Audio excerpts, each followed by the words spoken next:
नमस्कार मित्रों।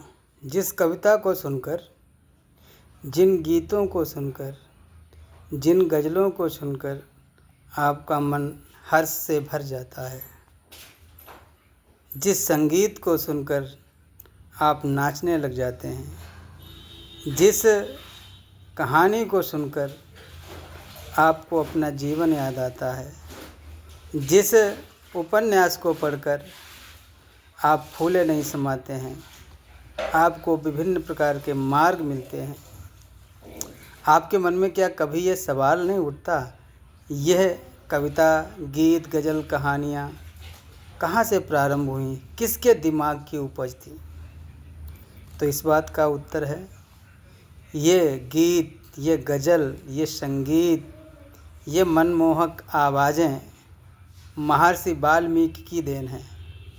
सबसे पहले कविता लिखने का श्रेय अगर किसी को जाता है तो महर्षि वाल्मीकि को। वाल्मीकि जी ने ही सबसे पहली कविता इस संसार में लिखी।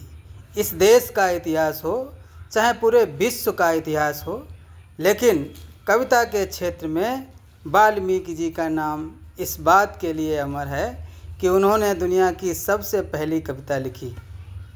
इतना ही नहीं, जब राम ने अपनी पत्नी सीता का किसी कारणवश त्याग कर दिया और उनको वन में भेज दिया, तब उन सीता का संरक्षण और आश्रय वाल्मीकि जी के यहाँ ही हुआ। अर्थात वाल्मीकि जी ने उन सीता को अपने घर में रखा। वहीं पर राम के दो पुत्रों का जन्म हुआ, जिनका नाम है लव और कुश। लव कुश की शिक्षा व्यवस्था भी महर्षि वाल्मीकि के द्वारा ही की गई। उन्होंने उन्हें शिक्षा का ज्ञान दिया, विद्या अध्ययन कराया, साथ ही युद्ध कौशल भी सिखाया। वो युद्ध में इतने सक्षम बने लव और कुश कि राम की विशालतम सेना का दोनों अकेले ही सामना किया, और वह सेना जो रावण की सेना के सामने कभी पराजित नहीं हुई, बल्कि रावण की सेना को जिसने नष्ट कर दिया, वही राम की सेना, वही अजय राम की सेना जब लवकुश के सामने आती है तब पराजित हो जाती है।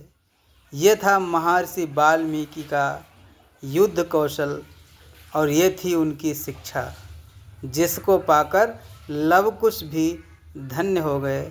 उन्हीं महर्षि वाल्मीकि जी का आज जन्मदिन है, आज उनकी जयंती है। आज के दिन ही वो प्रकट हुए थे। अश्विन मास की पूर्णिमा को उनका जन्म हुआ था। एक गीत संगीत की बात करने वाले व्यक्ति का जन्म हुआ था।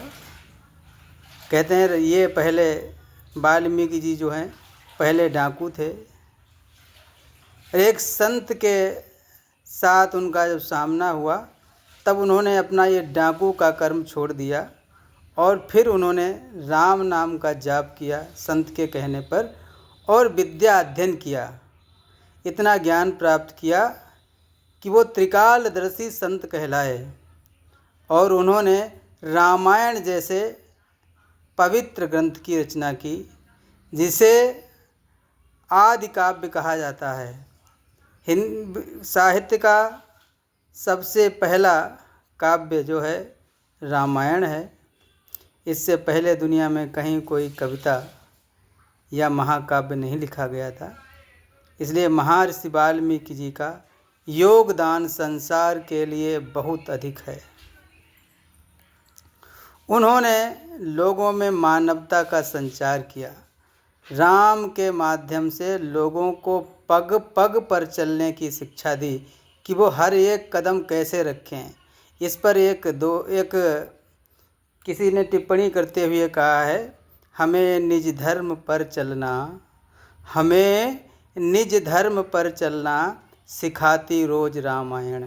अर्थात रामायण वो ग्रंथ है जो हमें प्रतिदिन किस प्रकार का व्यवहार करना चाहिए इसकी हमें शिक्षा देती है। इसलिए वाल्मीकि हमारे बड़े ही पूजनीय और बड़े ही महत्वपूर्ण संत हैं। जय हिंद, जय भारत।